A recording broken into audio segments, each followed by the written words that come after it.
John landed at Ngurah Rai Airport in Bali. Warm air and the smell of the sea greeted him. He took a taxi to Ubud, a town full of green trees. The driver smiled and said, "Welcome to paradise." John laughed. It really feels like it. On the way, he saw rice fields shining under the sun. Colorful temples stood between the palm trees. He could not stop taking pictures. Bali is more beautiful than I imagined, he thought. The next morning he went to the monkey forest. A big sign said, "Sacred Monkey Forest Sanctuary." He bought a ticket and entered the gate. Monkeys were already sitting on the stone walls. Some were eating bananas, others were jumping from trees. "Wow, there are so many of them," he said. A guide named Diwa walked beside him. "Be careful," Diwa warned. "They like to steal things." John smiled nervously and held his camera tightly. One monkey climbed onto his shoulder. "Hey, little guy," John said, laughing. The monkey grabbed his sunglasses and ran away.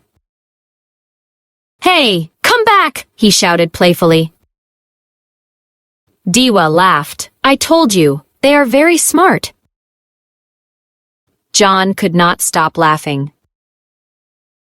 He chased the monkey, but it jumped into a tree.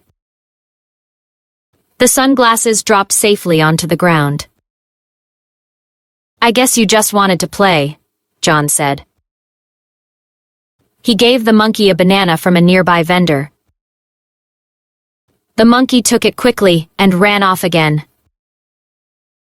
"That is fair," John said, smiling.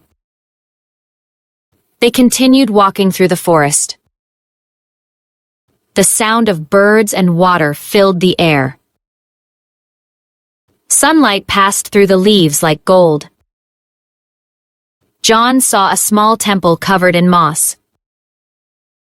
Diwa said, "This place is more than 600 years old." John took a quiet photo and whispered, "Amazing." Monkeys played on the temple steps like guards of the past. "They look like they own this place," John said. Diwa nodded. "Yes, they are the real kings here." A baby monkey held its mother's tail and followed her.